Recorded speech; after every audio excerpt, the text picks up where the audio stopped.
परमात्मा पूर्ण ब्रह्म सारी सृष्टि के रचनहार कुल मालिक कबीर देव कबीर साहब अल्लाहु अकबर जी की असीम कृपा से आप पुण्यात्माएं सत्संग सुनने के लिए उपस्थित हुए।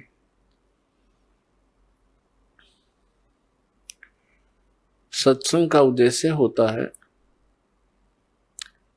कि इस भूले हुए प्राणी को परमात्मा की याद ताजा की जाए। सत्संग के अंदर ज्ञान कराया जाता है कि मनुष्य जीवन किस लिए प्राप्त हुआ, मानव जीवन का मूल उद्देश्य क्या है। तो उसमें याद दिलाया जाता है कि महापुरुषों की वाणी प्रमाण के अंदर ली जाती है और वो अमर वाणी जो परमात्मा स्वयं आकर के यथार्थ ज्ञान हमें सुनाते हैं, जिसको गीता जी अध्याय नंबर 4 के श्लोक 32 में सच्चिदानंद घन ब्रह्म की वाणी कहा है, कबीर वाणी कहा है।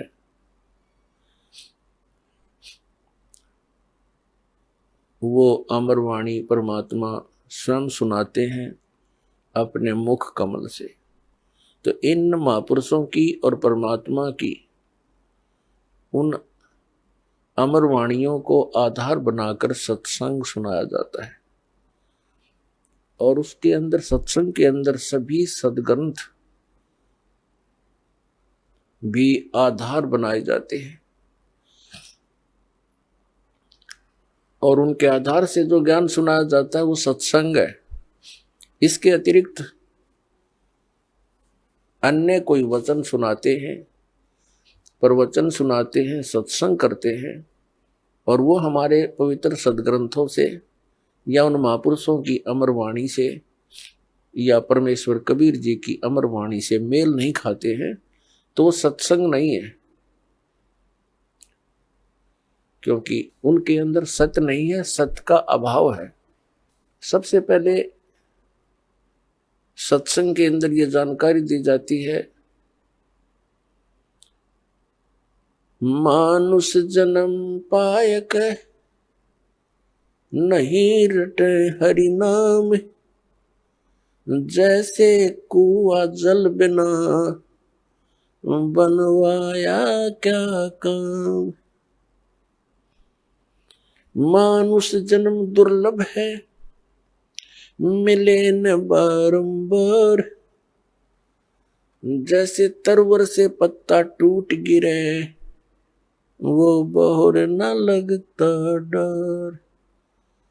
परमात्मा पूर्ण ब्रह्म सत्य पुरुष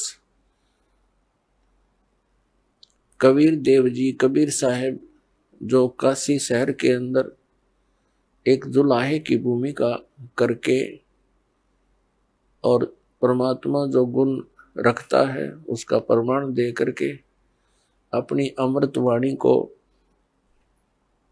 उच्चारण करके यथार्थ ज्ञान देकर वो सहशरीर आए थे, सहशरीर चले गए। वो पूर्ण परमात्मा है और परमात्मा के ज्ञान को परमात्मा ही बता सकते हैं। जीव तो अटकल लगाते हैं। कुछ श्रद्धालु कहते हैं संत को चाहिए कि वो अपना अनुभव बतावे, किन्हीं सद्ग्रंथों या पोथियों का सहारा ना ले। ऐसे विचार रखने वाले व्यक्तियों का ये भी मानना होता है कि सभी जितने भी ग्रंथ हैं ये मानव की रचनाएं हैं, उनका अपना अनुभव है। पुण्यात्माओं,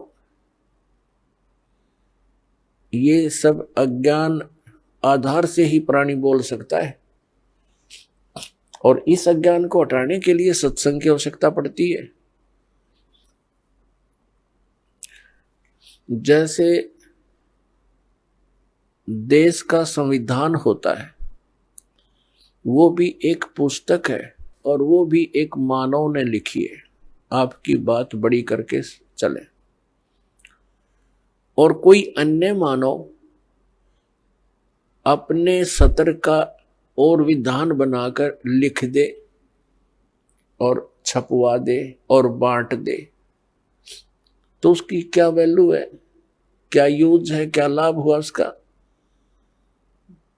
वो व्यर्थ है। इसी प्रकार परमात्मा के विधान को लिखने वाला भले ही कोई मानव है, जैसे श्री वेद व्यास जी और श्री धर्मदास जी और श्री गोपाल दास जी, लिखने वाले मानव हैं, लेकिन वो संविधान परमात्मा का है, और उस विधान के अनुसार जिसके वचन नहीं है, उस संविधान यानी परमात्मा के विधान ज्ञान अनुसार किसी अन्य व्यक्ति, ऋषि महर्षि या किसी संत मंडलेश्वर महंत की वो पुस्तक परमात्मा के विधान से मेल नहीं खाती है, तो व्यर्थ है। दूसरी बात रही कि संत को चाहिए कि वो अपना अनुभव बतावे, पुस्तकों का आधार ना माने। ये भी एक बालक के विचार हो सकते हैं जिसने कभी विद्यालय देखा ही ना हो। जैसे टीचर होते हैं, विद्यालय में पढ़ाते हैं अध्यापक, उनका एक निर्धारित पाठ्यक्रम होता है, सिलेबस कहते हैं उसको, और जो टीचर सिलेबस से बाहर ज्ञान देता है और सिलेबस के अनुसार ज्ञान नहीं देता है, वो भले ही उसको पढ़कर सुनावे या उसको याद करके वैसे सुनावे, वचन वही होने चाहिए जो पाठ्यक्रम की पुस्तकों में विद्यमान है। तो वो टीचर ठीक है, हितैषी है, और जो उन पाठ्यक्रम की पुस्तकों से हटकर अपनी कोई अन्य बकवाद सुनाता है, तो वो टीचर ठीक नहीं। अब जैसे परमात्मा की जानकारी परमात्मा ने आकर बता दी, और उन्होंने ये भी ज्ञान दे दिया कि तुम ऐसे ऐसे करो जिस कारण से तुम वहां उस स्थान को प्राप्त कर लोगे जहां जाने के बाद फिर लौटकर संसार में कभी नहीं आना पड़ता। उसको पूर्ण मोक्ष कहते हैं।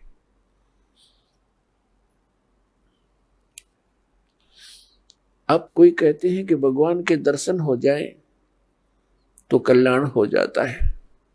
परमात्मा के दर्शन बहुत अच्छी बात है, बड़े पुण्यकर्मी प्राणी को ही हो सकते हैं, लेकिन परमात्मा के दर्शन से कल्याण मोक्ष नहीं होगा। परमात्मा ने आकर के जो ज्ञान दिया है उसके अनुसार भक्ति साधना, नाम की कमाई, यज्ञ हवन, जो भी जानकारी दी है उनके करने से मोक्ष होगा। उदाहरण के लिए जैसे पवित्र हिंदू धर्म के अंदर हम मानते रहे और मानते हैं जब तक ये ज्ञान नहीं होता कि भगवान शिव जी और उनकी धर्मपत्नी पार्वती जी इकट्ठे ही रहते थे, एक ही परिवार में, और सबसे ज्यादा दर्शन पार्वती ही किया करती थी, लेकिन कल्याण नहीं हुआ। कल्याण हुआ उसका जब उनको भगवान शिव ने वो मंत्र दिया और पार्वती जी ने जाप किया, तब उनका उतना कल्याण हुआ जितना भगवान शंकर जी के द्वारा दिए गए मंत्र से होना है। लेकिन वो कंप्लीट मोक्ष नहीं है। फिर भी जो विषय है उसी से चलते हैं। कहने का भाव यह है कि भगवान के दर्शन पुण्यकर्मी प्राणी को ही होते हैं, लेकिन संत जो बताते हैं, परमात्मा जो ज्ञान देकर जाते हैं, उसके अनुसार साधना करने से ही मोक्ष होगा। नाम की कमाई करनी पड़ेगी। कुछ एक ऐसे सिरफिरे संत हैं वो ये कहते हैं नाम की कमाई कुछ काम नहीं करे, नाम का जाप करने की कोई आवश्यकता नहीं, सतगुरु पार कर देगा। वो टीचर नहीं, वो दुश्मन है विद्यार्थियों का, जो विद्यार्थियों को ये कहता है कि तुमने पढ़ने की आवश्यकता नहीं, टीचर पास कर देगा। और ये अपने आप में संत भी कहते हैं, और श्रद्धालु इनके पास भी इकट्ठे होकर के संत मान करके इनके गुणगान करते हैं, इनके विचार सुनते हैं, फॉलोअर बन जाते हैं। इसका कारण क्या है कि हमें बिल्कुल ज्ञान नहीं अध्यात्म का, और जब तक हमें अध्यात्म ज्ञान नहीं होगा ये संत हमारा ऐसे ही अंडोला बनाए रखेंगे। किसी ने 4 अटपट बातें अलग से कर दी, हमने ऐसा लगेगा कि ये पूर्ण संत है। तो दास का उद्देश्य है कि आप जी को अध्यात्म ज्ञान से इतना परिचित करवा दूं कि आप किसी से भ्रमित ना हो सके। नाम दे देना ये तो आसान सी बात है, उसका आपने सिमरण करना है, बहुत अच्छी बात है। लेकिन बने बनाए काम ने बिगाड़ दिए, कोई सिर फिराक है कि वो संत पूर्ण है, वो ऐसा बताता है, वो ऐसा करता है। तो आप जी उनको इस ज्ञान के आधार से अपने सतर से ही रिजेक्ट कर दो कि नहीं, आप भ्रमित हैं, आप जी को ज्ञान नहीं। तो पुण्यात्माओं, अपना अनुभव बताना अच्छी बात है, लेकिन वो अनुभव उन सदग्रंथों से मेल खाता हो। जैसे एक थ्योरी होती है, जैसे बच्चे प्रैक्टिकल करते हैं लैब में, तो प्रैक्टिकल करने से पहले उनको एक लिखित विधान, उसकी प्रक्रिया दी जाती है। फिर बच्चे उनको पढ़ते हैं कि कौन सी कैसे कैसे करना है, उसको पढ़कर फिर वो प्रैक्टिकल करते हैं। तो ये ज्ञान जो है ये एक थ्योरी है, यानी ये लिखित जानकारी है जो प्रैक्टिकल हम करने जा रहे हैं। जिनकी थ्योरी ही गलत है तो प्रैक्टिकल भी ऑटोमेटिकली गलत होगा। तो हमारे जो सदग्रंथ है ये हमारी थ्योरी है, और परमात्मा के जो साधन उसमें वर्णित है वो करना हमारा प्रैक्टिकल है। फिर उनके करने से जो उपलब्धि होगी वो भी सदग्रंथों में लिखा हुआ है। फिर वो बताने की आवश्यकता कैसे पड़ेगी, अपना अनुभव बताओ। तो इस प्रकार ये भ्रमित व्यक्ति कदम कदम पर बैठे हैं, भ्रमित करने वाले। श्रद्धालुओं की कमी नहीं, श्रद्धालु को तो परमात्मा की एक विशेष कसक होती है और वे